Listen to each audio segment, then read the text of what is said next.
So my job tonight, I was told, is to let you all know what I've actually done this year.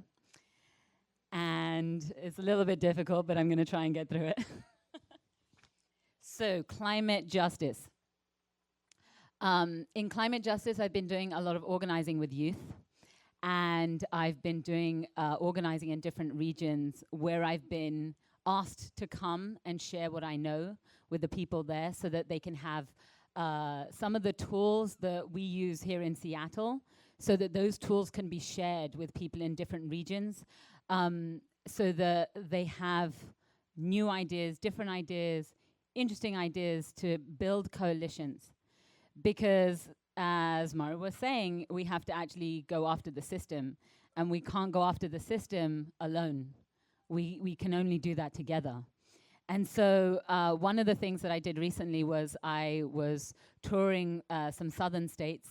I was in Louisiana, I was in Florida, I was in Virginia, and I did events in all of those places in completely different places. One day I was in an art gallery in the French Quarter in New Orleans is what I'm told is, or is that not how I say it? No.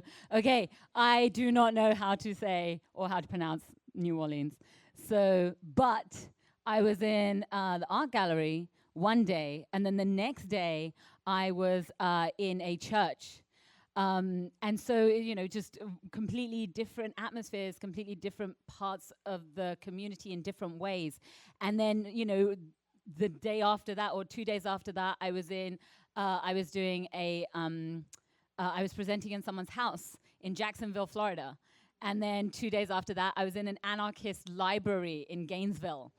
And then 2 days after that, I was in a white church in Tampa. And then 2 days after that, where was I 2 days after that? I was in Williamsburg, William and Mary University.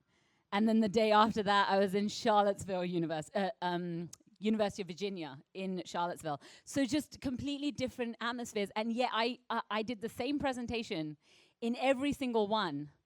And in every single one, people said, "You've changed my life." And I'm not saying that. People came to me and said that. And it was very humbling, because what I was talking about was the work that we have been doing here in Seattle. And what Women of Color Speak Out has been doing, and what we've been doing in coalition with the Black community, with the Native community, with different POC communities, with our white allies, with our male allies. Not alone. We haven't been doing this alone. And so that was one of the things that I did. And you know, as part of that, I was organizing with the youth, and you can see some pictures over there on my display, some of the pictures from Virginia in particular and different parts. I was also at the Environmental Law Conference in Eugene, Oregon in, I believe that was the end of February. And Women of Color Speak Out, we did a panel there. And I remember I opened the panel, and I opened it by talking about patriarchy. And there was one particular masculine person who was seated at the back, a white masculine person seated at the back. And Sarah wrote me a note as I was speaking, and she said, be careful, that person is really angry, as he was listening to me. And I looked up and I saw this person, and I thought, okay, yeah, okay. And luckily he didn't do anything, you know. But it was funny because Sarah said afterwards, it was like you were literally exorcising the patriarchy out of him, and his face was like, that was going on.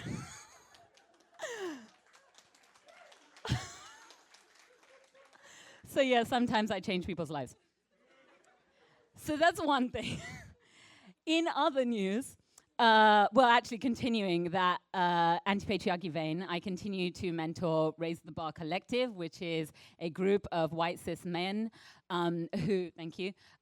whose work is to dismantle toxic white masculinity within themselves and within other white men. And so we've continued that work. I feel like we've made significant progress in this year. We continue to develop different tools. And so it's been 3 years now that Raise the Bar Collective has existed, is that right? 3 years.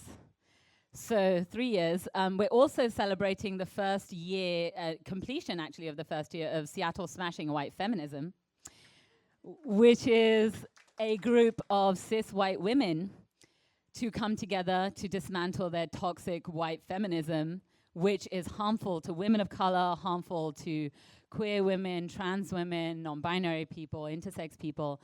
And so that has been something that I also mentor, that I started, because that's work that never gets done. And in fact, people think that Hillary Clinton is a feminist icon. And anyone who has any sense knows that is completely wrong.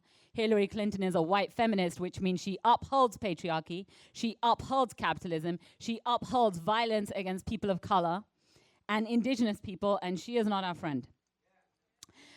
I've also been a resource for survivors.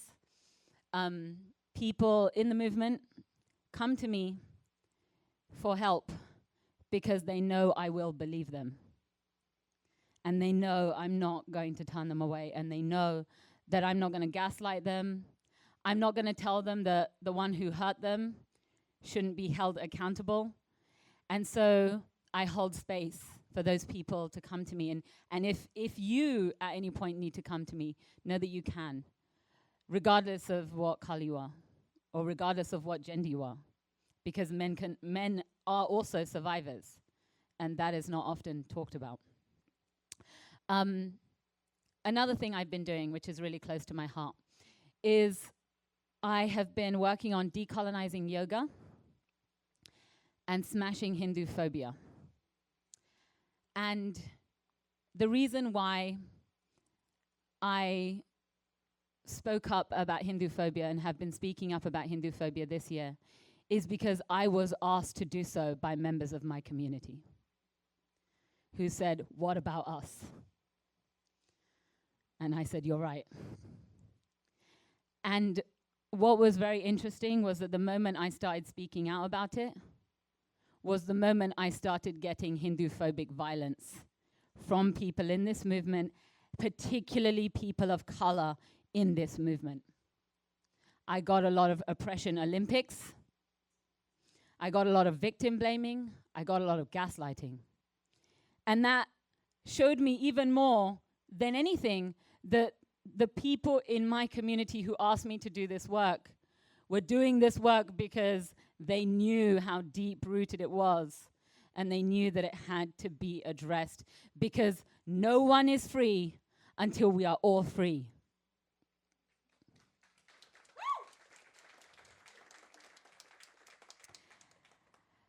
I have been extremely grateful for the functioning of For the People. And, you know, we are celebrating 1 year since our launch, but really this is almost 2 years now, because we began in January of 2018. So the fact that since we launched and then For the People has been going on all this year, and the fact that not only does For the People function with an actual dedicated, relentlessly reliable board, that is not a joke. I mean it. Give them, please clap for Ellen, Annette, Sue, Derek, and myself. We are not like the non-profit industrial complex. Our board actually works. Our board actually does things. Our board knows they have a responsibility, and they show up to be accountable to this work. And I could not have done all of the different things that I've done. And I've just mentioned a few of the things. I've not talked about the food justice border trip that we took to the border last January. I've not talked about the keynote that I did at Nathan Hale High School. I've not talked about so many different things that have happened. But all of those things were possible because I was supported by For the People and by the board of For the People. So in gratitude to them, and in gratitude to all of you for supporting us, for contributing to our operations, for contributing to my projects, to Derek's projects, to Antonio's projects, to the food justice border trip. That was incredible. Thank you so much.